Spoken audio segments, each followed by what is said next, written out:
Welcome to CoBB, Conversations on the Business of Brands with Sudeep Chawla and Sharvan Raghavan. At 45, the question paper for your life gets leaked. Now is the time to change your gears from achievement orientation to contribution orientation. But I think the cornerstone of my marketing journey has always been celebrations. Amongst all the celebration campaigns, the one that we ragged Saurabh a lot about was this one about Rishton mein ghole shararat. I was not very happy about it. As is the case for most marketers when they're getting into a stint, which might define their career journey later, most of them are not happy about it. When you said people move from sales to marketing, there is a certain transition that has to happen. How do you think people can manage this transition now when there is too much information available and you can't tell the difference between the right and wrong advice? The more you know, actually, the less you know. Finding a gap or finding a short-term gain, or is it a sustainable strategy is what the question all. Insight junkie or innovation junkie? And what's better for a marketer, working on a large brand or working on a small brand? I listed a whole lot of things that you do. One saving grace is that all of this seems to added on to the next thing you're doing. Yeah. But what I am most rather not just surprised by, is more inspired by, is the rigor you put in after mentally you think your work is done. And the rigor that you put in after that is pretty mind-blowing. And I have a question. When you put out that first LinkedIn post during the pandemic, what was your expectation? Why did you do it? So actually, again, we take a step backwards. So what had happened is I had started getting a little restless about 3 or 4 years before the LinkedIn post started. Okay. Because, I had a tough stint in sales in Mondelez, India. I had moved on to Diageo in Bangalore. I had a dream of a time for 2 years. I had a complete ball. It was like party all the way. I was doing very well. My equity was gold dust. I had just launched Captain Morgan Dark Rum that the global CEOs was interested in, right? So hence, I was in a really good place there. But I had this funny feeling of moving very fast in the wrong direction. Okay, I'm wrong direction. That's not where I want to go. Right. So I had to, pull the brakes, take a plug and do a check. I need to change the angle. Right. So that's when I joined Britannia. Now I went back to FMCG. I joined Britannia. I did 2 years as the marketing head for international business. Again, super fun. A trip to Dubai every month. I was enjoying my Guinness beer there. And life was again a bed of roses. Right. And again, I told my wife, "Maza nahi aa raha hai." Right. And my wife was like, "This idiot is going to change his job again." So she took a walk with me and said, Saurabh, the problem is not the job. The problem is your energy. You don't know where to put your energy. The job is not able to absorb all of your energy. You need to do something more. You need to do something else, right? And then what that something else is what was tickling me in my head. Where do I have to put the energy? What is it that I need to do, right? So then I met a bunch of blokes, and I was also hitting. I was going to be hitting 40 in a short while. So maybe I sort of preempted a midlife crisis of sorts. So I met Kalyan Chalapalli, who was with Wolf Soul, amazing fellow. So he then he flew me down to Bombay because he wanted me to do some brainstorming with his brother on a new initiative he was kicking off, right? And I had started this sort of pro bono consultancies of sorts. So I did something like a workshop with him and I did all that. And then he said that, maybe it's time to build a brand. Why don't you hire a PR person, right? And I was like, okay, interesting part. But the penny for me dropped when I went to Calcutta. So in Calcutta, I met Gautam Gupta. And Gigi, in characteristic Gigi style, said, Saurabh, at 45, the question paper for your life gets leaked. Okay. At 45, professionally, where you're going to land up, what you're going to be, who you're going to be, it's going to be a plateau from there. So you might become an MD, for heaven's sake. You might become a startup founder. You might do whatever, but it's going to be a plateau.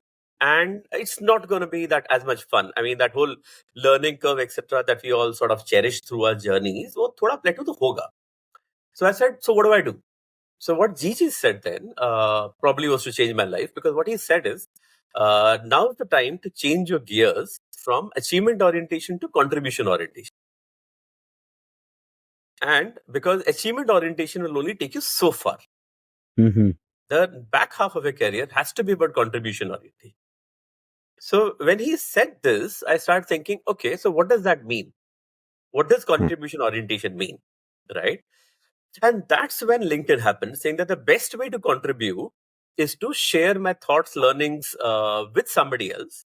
And I will discover who that somebody is, because I'm going to just share it out there and maybe I will discover. So even when I put out that post on LinkedIn, I then over the next couple of years took time to understand who is it that I'm impacting. So what I would do is I would start taking phone calls. I would take phone calls for a couple of hours every week, every Sunday evening between 6 to 8. Mhm. And a lot of people will call me. So students will call me with, their stresses at life because we're in college, pandemic, kya job milegi, what will happen to my life? Or it is startup founders saying that, we launched all of this, now the pandemic hit, what do we do? Or guys who are into real estate saying that, we have run this traditional real estate business, but times are changing so fast. What do we do in life? And so on and so forth. It could be career professionals at 45 saying that, we should have moved into FMCG 20 years back. Maybe we should move now, etc. So as I started speaking to these people one-on-one, I started offering advice. Hmm. Anything that for me felt valuable, that, I think this is easy and simple and everybody should know this. I would put that into a post. And if I hit that raw nerve, if I hit something that genuinely people wanted to understand and learn, it would hit 100,000 views. So then I knew that, all of this stuff is starting to make a difference. It's starting to make a difference to somebody, right? And that's when this whole, sort of the virtual cycle sort of picked up steam.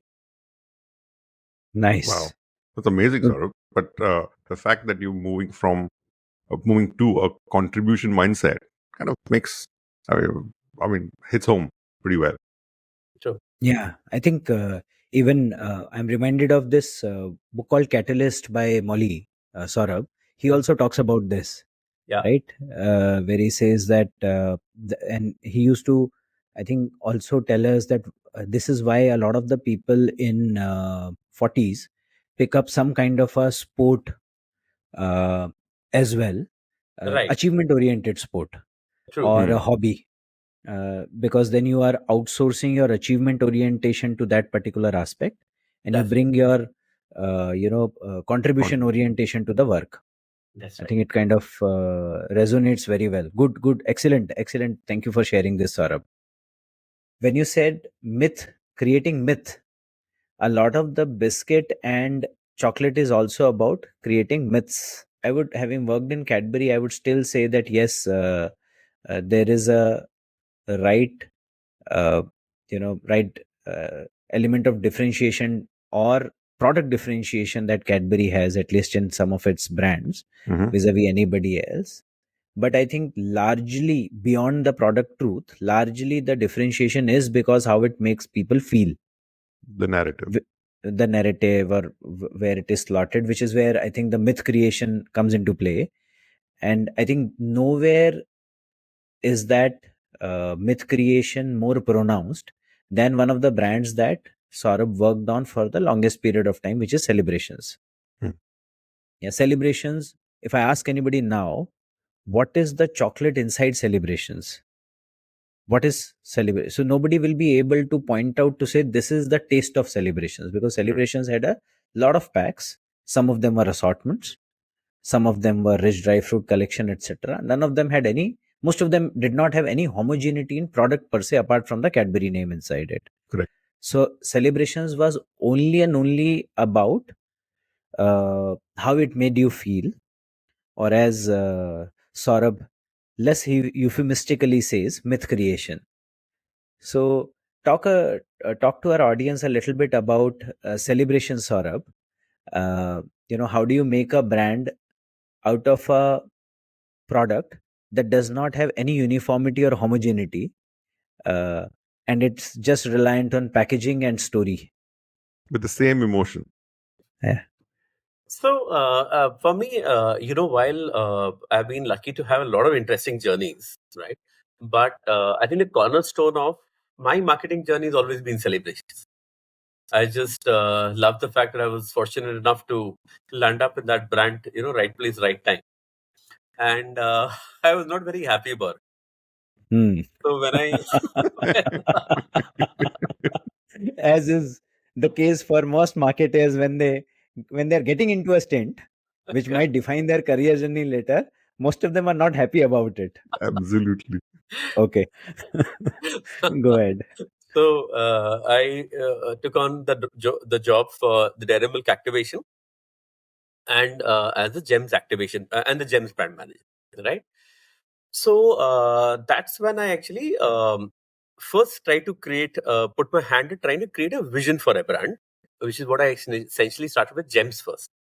Because, I remember telling Bhaskar that why do we have these terrible kiddie ads for GEMS?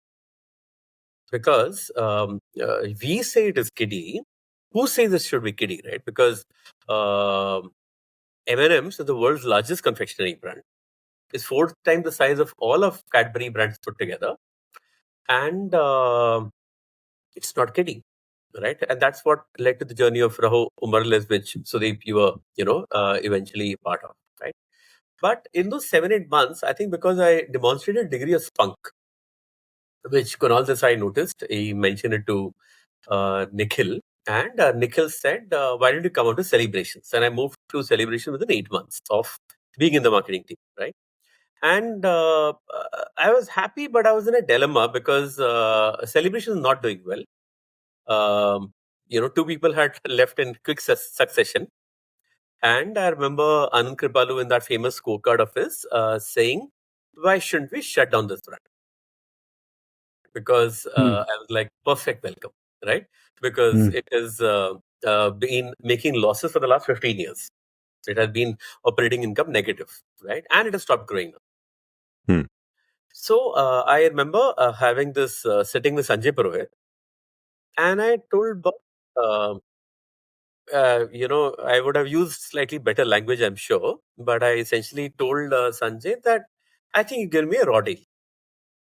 I mean, Sanjay was the head of marketing at that time. Yeah, the director of marketing, and I had, of course, just started my marketing journey, so not the most comfortable of conversations, right? But I said that, why have you given me this job where all I'm supposed to do is to make these 26 packs every year? I mean, is that even marketing? So Sanjay said it beautifully. He said, "Ki dekho, Saurabh, while this job is operationally more challenging, at the heart of it, it's still a brand, right? And a brand is what it is. And again, as luck would have it, right, in the whole journey of तो इस दिवाली आप किसी खुश करोगे, over the next 4 years, celebrations were challenging Dairy Milk for awards in the industry. I mean, for those 4 years, we literally won everything that was to win out there. And, the amount of excitement that we would have, it was just phenomenal, right? Started with the pitch between Ogilvy and the contract. And I still remember some of the things that became the foundation for this तो इस दिवाली आप किसे खुश करोगे, right? We did this consumer immersion in Bombay, right? And we were sitting inside the house of this person who was like, we are the life of the party, we are the ones who organize Diwali every year. And when you spoke to them after a level, you know that, okay, yeah, I mean, they've got good social skills. They are collecting the cash and getting everybody together, but nobody in Bombay knows their neighbors. Right? They don't really know anybody. In fact, I remember we used to literally make friends at the lift so we could have a party for New Year's, and then post New Year's, forget about them altogether, saying that जब 6 महीने बाद party करेंगे फिर से बात करेंगे. So it was just so transactional. But when we went down to Bareilly, because we said that we will go one step further because of the shift that we need to make, right? And Nikhil is the one who articulated that task. And I need to give him the credit because he articulated beautifully. What Nikhil said is, how do we own the spirit of Diwali? And obviously, as agency asked him, what do you mean by spirit of Diwali? He says, how Christmas is owned by Coca-Cola. I mean, Coke created the Santa Claus, right? So hence, how do we do the same thing for Diwali? So when we did this consumer immersion and we went down to Bareilly, we went to this duplex, okay, and the tenant stayed on the first floor. We spent the full day with him, and there were 3 generations staying together. So there were the grandparents, the children, and in the evening we also threw a Diwali party. We asked him to call his friends and family, they exchange gifts, and we just saw the whole ritual. The one thing that guy said I mean, this was with me forever. He said that for the last 7 years, my kids and my landlord kids have been going to school together. Everybody in school thinks they are brothers. And that warmth is just not there in the metros. Forget with neighbors or tenant and a landlord, right? You know, the cousins, right? We don't have that closeness anymore, right? Mm-hmm. And hence, Diwali became this journey of saying that on Diwali, can you take in happiness vacation? This Diwali, at least, can you let your natural form prevail? Can you let go of all your societal obligations? Can you genuinely do a little something to just make somebody genuinely happy? And that's where I think we sort of hit a gold mine. And I, of course, take a lot of pride about the fact that we crafted all of those lines in 2007, 2008, and today, after so many years, it is still the same proposition, right? With various avatars of it, right? But so that for me was a very, very satisfying task of moving celebration bang in the center of being a thoughtful gift, which is what the aspiration was. The aspiration was, how do you make to some degree, a kiddie or a heartless or a manufactured box of chocolates into something that is genuinely seen as thoughtful, and that's where you own this emotion of thoughtful giving. Interesting, very interesting. In fact, I remember amongst all the celebration campaigns, the one that we ragged Saurabh a lot about was this one about Rishton mein ghule shararat. So we used to have this fun, but yeah, all of us, I think, were witness of the lovely work that happened, not just on the proposition side, which Saurabh has spoken a lot about. I think a significant amount of his time also went into creating offerings which were profitable, Yes, yet business model. would seem premium and deserving of the sort of price as well as emotion the gifter was putting into them. Was this when And RDFC was launched, or after that? no, RDFC was, I think the offerings of RDFC were earlier, but them transitioning into celebrations and the whole branding was what I think what So happened. RDFC along with stands for Saurabh. Rich Dry Fruit Collection. That's Yeah. Okay. Correct.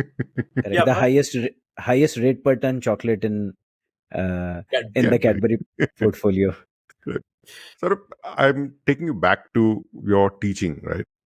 So when you said people move from sales to marketing, there is a certain transition that has to happen. I have a feeling it was easier for us Mm. because as sales to marketing transition happened, yes, we need to learn a few soft and hard skills on the go.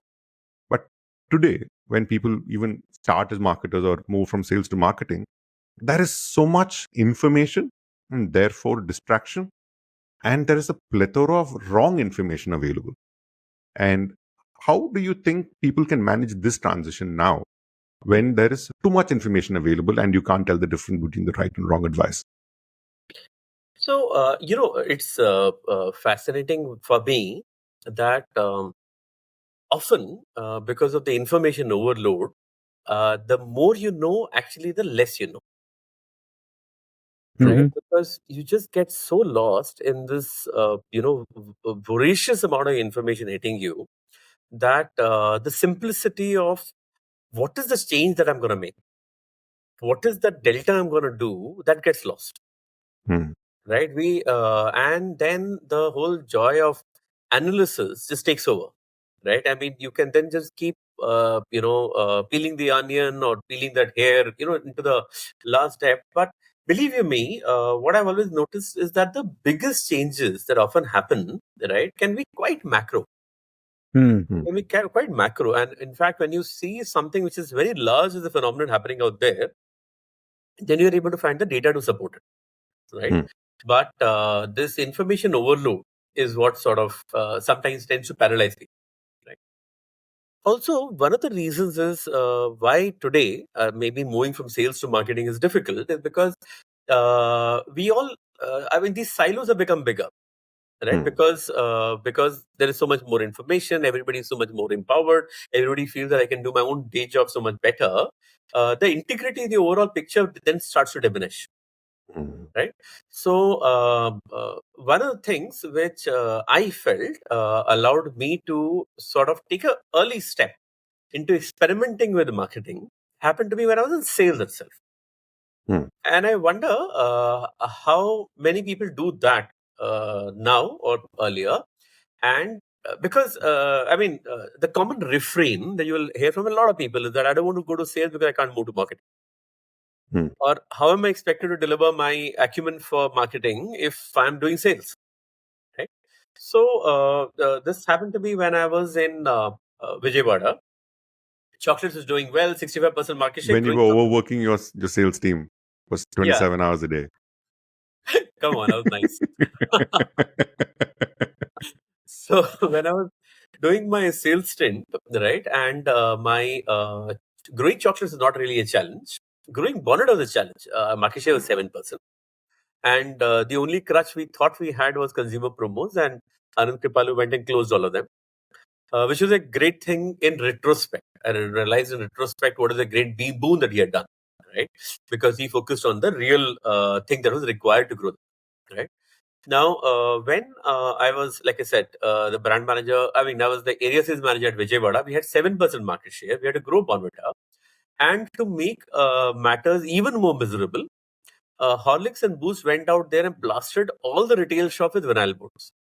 And I was like, now what am I supposed to do? I don't have consumer promos. I have a very small market share. I am probably on a losing turf. How much more stock that I can stock? What am I going to do? So I would have this debate and discussion with Bhaskar saying that, you know what, those vinyl boards are important and I want them. And that was probably a marketing guy's mandate in HO, and may or may not have been a part of their strategy. I mean, it's definitely not for a market which has got 7% market share. So then Bhaskar said, okay, make your proposal. Right. So what we did is we gave away 2 months of trade loans. We turned the money around. We took 2 months of trade loads and we printed vinyl boards. And I put my, I mean, of course, I didn't have any agency. So my sales officer obviously made a complete mess of it because I would get them to stand on the line. The horizontal was vertical, vertical was horizontal. All kind of nonsense was happening. But we made vinyl boards. We figured out the outlets. We plastered those inside. We deployed it on our own. And then we try to see the movement over the next 6 to 8 months to say that is that really shifting offtakes, right? Now, might have been one initiative in some corner, etc., etc. But that year I got a very good rating. And when Bhaskar gave me that rating, he says that that you know what, we may not have done it all, but we desperately tried as hard as possible, right? And I think that whole piece of the fact that you know, we define ourselves so much by designations that I can do this because this is my designation. But if you were to build a step back and take a whole business perspective, anybody can do anything, frankly. You just have to have the conviction to sort of hit at it, right? Is what was my take out there. And I think that is something that I think people should do more of, rather than getting lost in the data and the numbers. Try to build a slightly whole business perspective, no matter which part of the food chain you might be. So you can try to impact it from a sales, marketing, or a business perspective. Actually, that leads us also, Saurabh, into a slightly more longish conversation that Sharan and I have had over many episodes about you know, one is people moving just from sales into marketing, so therefore their obsession with Excel sheets and data, and their discomfort with when they start making marketing presentations. Then there is this whole field, Saurabh, now, which calls itself performance marketing, as if rest of it is non-performance. True. And because there are a lot of matrices that are available that can be measured, it seems to give an impression that this is what, you know, marketing is supposed to do. This is what is really measurable marketing. Rest of it is all money in the air. That I see a lot of marketers, young marketers, being confused on, uh, rather than doing brand management, I see them doing data management, right? And it's not their fault because they've gotten into those roles. A lot of the startups, etc., want a significant part of the funnel to be managed, and there is nothing wrong about it. What will be your advice to them, people who find themselves in performance marketing jobs, in jobs which require significant amount of watching the funnel, converting each step of the funnel into the other? How is it that they can practice brand marketing? And like you're saying, designation does not matter. If you want to create a difference, you can. So let's give them the confidence. How would you do that if you met somebody like that? What will be your advice to them? So again, some of the things that I find really interesting is that while we have a treasure trove of data, right? The challenge happens when you expect the data to give you the insight. Mm-hmm. When we expect that the data is not going to talk to me and that Excel sheet is going to give me the insight, that's where actually people tend to struggle. Right? Data can facilitate making the right business case. Right? But in my opinion, the insight always comes from the customer. Right? So you might be in performance marketing, right? And you're trying to build the most optimum campaign, right? And you have a lot of things going for you. Mm-hmm. You have a lot of things going for you. You have the right metrics. You know how the funnel is moving, etc., right? But what is the real human truth behind it? Right? If we leave it mindlessly to algorithms, right, then we'll always keep coming out with this whole conclusion that performance marketing is dead and doesn't work. Performance marketing is dead and doesn't work if and only if it is driven to a very, very short sliver or a short-term goal. It has to always complement brand marketing, has to always complement your proposition, has to always complement what is the larger goal you have at stake. Right? Because a performance marketing is also finally an extension of an overall campaign. Yeah. Right? The best VTR and CTR will finally go by the creative that makes sense. It will not come by the most efficient algorithm for creation of that creative, right? Sure. And that creative that will deliver the highest VTR, CTR will have the highest contextual relevance, right? Will have insight based on the heart of that particular customer profile. Will have a great synergy with the property that it is being a part of, or an extension of. So always asking the English, the basic questions, taking a step back. ये सब कुछ चल क्यों रहा है? Why is this all happening? If this is working, why is it working? Right? Unless that questioning attitude prevails, we can keep leaving everything to the bots, and they will lead us down to disaster. Because there is always this inverse algorithm, right? The sharper you target, the more expensive the cost of that media device. Correct. Right? The more you pull out, Correct. and believe me, it's just so funny that for everything that's true, the reverse is also true. Yeah. For everybody who is your customer, he's already the guy you have highest penetration in. Right. Correct. For anybody who's on the fringe, he's also the largest mass of humanity with the cheapest part of GRPs are reaching them. Absolutely. Right. So hence, oftentimes, while I am now in a data and tech-driven industry, but even now, the real insights still come to me when I go out there and meet customers. And those insights are typically the lateral insights. They are not the straight line insights. They are not the insight that A equal to B. It's about the C on the side, which you can see. Right. So, which for me has always been important. It's always been important for me to try to disrupt the status quo, disrupt the conventional ways of doing things by trying to find an insight which is lateral, which was not straight line. So excellent. That's a wonderful answer, Saurabh, but I'm going to add on to that a little, just to clarify. This works when I'm a person working on a brand, on a performance marketing bit. I meet a lot of founders who reach out to say, my LTV is this, my CAC is that, my ROAS is, I've actually got 2 ROAS. I saw an ad yesterday on Instagram saying, I have brought 113 brands to 2 ROAS. I was stunned. And that person was offering marketing courses. So for founders who run brands, for them, they are under pressure to grow business while they really want to also create a brand. But this is all they're looking at because CAC, LTV, ROAS is all that. What's your advice to them? So, so now, over the last few years, I've got a chance to interact with a lot of these founders, Exactly. and it's been really exciting trying to figure out how they are going about the journey, what are the kind of models that they have built, and so on and so forth, right? And some of the stuff is obviously very fascinating. Right, some of the stuff is really fascinating. I think the way Mama Earth cracked the whole D2C game is fascinating. I mean, Right. it's that same movement for Hindustan Lever, right? That we talked about 20 years back, where or 30 years back, where Hindustan Lever realized that just the Chicks shampoo volumes for the 50 paisa SKU was more than all their SKUs and brands put together. Hmm. It's the same moment which they would have realized with the Mama Earth, saying that the amount of traffic the Mama Earth was able to sell of shampoo online was far more than a lot of their mainline brands, right? Right. So sometimes, obviously, there are a treasure trove of markets to be exploited, right? But is it about filling in a vacuum, filling a gap, or finding a short-term gain, or is it a sustainable strategy? Is what the question always is. And I think a lot of flip-flop keeps happening, right? I mean, you had 20, 30 years where all of Hindustan Lever and PNG was about brand purpose. Hmm. And they probably overdid it, Yeah. right? And to an extent, that's almost like a flip reaction that the CMO of Hindustan Lever changed the designation to not include the word marketing in it. Hmm. He's now called digital and commercial officer. Right. Hmm. So it's like, you veer too much towards one side, you then veer to an absolutely opposite direction. Overcorrection.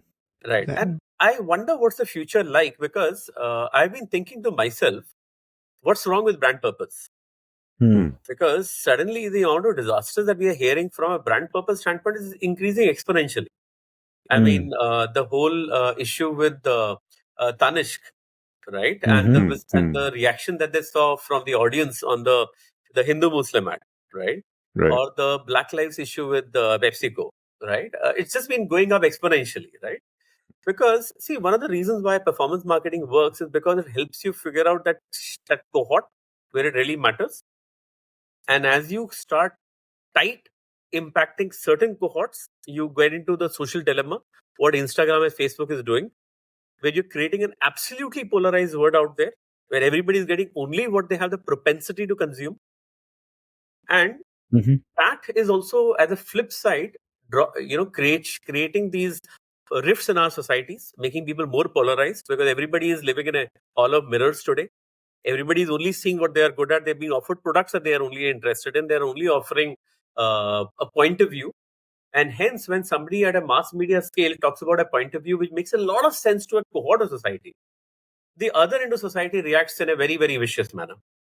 Hmm. So hence, for me, this whole observation of the rise of technology, rise of performance marketing as a sub-segment, the rise of very sharp targeting, the rise of trying to speak to somebody with a clear tone and a clear offer on the time, is also creating some of these, early challenges. And it'll be very interesting to observe how they sort of resolve themselves out. Hmm. No doubt. No doubt. It Awesome. surely is, Saurabh. I think that's a great observation on the times that we are in, as well as the challenges that face the marketers for upcoming as well as established brands. Quick fire questions for you, Saurabh. You have to answer without batting an eyelid. No, okay, you can bite an eyelid, but do it, but Permission answer granted. it fast. Okay. So, Saurabh, reflecting on all the stints that you've had thus far, okay, insight junkie or innovation junkie? Innovation journey. Why? I've always liked to create that delta and create that shift, right? So when in celebrations we are creating more SKUs every year, I cut 26 to 8, right? Which was an innovation in its own regard, right? Because it was counterintuitive, right? Again, Hmm. Hmm. alcohol for me was the launch of Captain Morgan Dark Rum.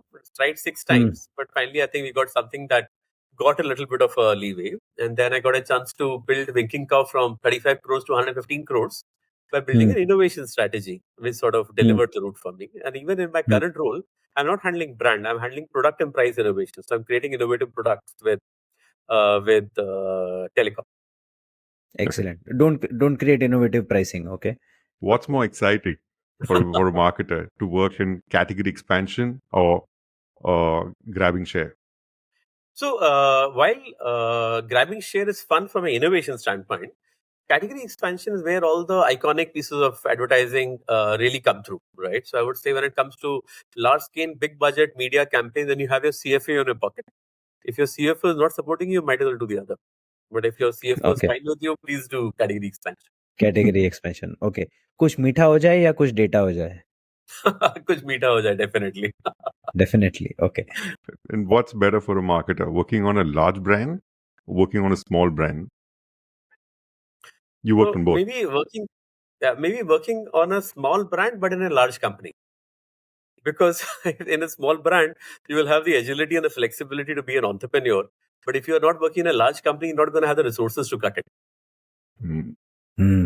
Excellent. Okay, fair. One advice that you think some marketers who are working in the startup world would benefit from? Stick to the basics, understand your customer, and at least meet 30 customers a month, if not more, right? Because finally, your mixes are only going to stand the test of time if you're getting absolute feedback on a real-time basis. And complicated researches are less important than just meeting 30 customers, looking into their eyes and figuring out what's really working. I think this speaks very beautifully to what we've been talking All about. through. So, Saurabh, one of the advice that we have always stood by is that while some companies will have budgets for research and you want to really simplify some complicated concepts, but there is no substitute for meeting the consumers yourself. Conduct your own research, even if it is qualitative or quantitative. It is no rocket science. You just need to understand why consumer is doing what they are doing and what could be possible ways of growing your brand. And again, those 5 growth behaviors that you spoke about, consumer has all the answers. You just need to understand who to ask and what is the right manner of asking them. And I think all three kind of us were grounded in marketing at Cadbury. This was something that was almost institutionalized there to go and meet customers and write your learnings about, right? All right, last question. What are 3 things people should take away from our conversation today? So I think 3 things that people should take away, right, is craft your own journey, right? Every journey is distinct, but to craft a journey, you need to know yourself. So I think taking some time out for reflection is really critical, right? And that's what finally gives you the North Star, right? Second is marketing is not complicated. It is simple, right? But that simplicity comes in when you have the patience to sort of understand the ropes, right? So either learn it your way or just become the practical marketer. And finally, I think have fun around the way, because finally, you can be working 26, 33, 34 hours a day. But finally, it's only when you're having fun that it feels like working a couple of hours. If it is not fun, even those 2 hours are going to feel like 24. Well put. Oh, very And- well said. Very well said, Saurabh. And the Practical Marketer book is launching very soon. And it's already available to pre-order. That's right. When does it launch, Saurabh? So 20th August, the dispatches start. Around 5th or 6th September is when the physical launch will happen in Bandra Crossroads, which I'll invite all of you guys to. But Awesome. the pre-order is on now. And like I said, 20th of August, the dispatches for it will start. Excellent. All the very best for the book launch, Saurabh. I'm sure, one, it will be successful. Number 2, it will be significantly helpful to a lot of marketing aspirants as well as the current practitioners of the trade. And hoping to see you in your next avatar as a big, successful, multiple book publishing author, so that you can mention CoBB somewhere in there whenever you write your second or third or fourth book. 100%. So Kotler and Sharp now have competition in Bajaj. Correct. Thank you so much Correct. for having Sharp. me over, guys. I really, really enjoyed the conversation. Super fun. Thank you, Saurabh, for You guys are taking doing the a time. cracker job. Keep at it. Thank you for listening to CoBB, Conversations on the Business of Brands with Sudeep Chawla and Sharavana Raghavan. Subscribe and learn more at cobcast.net.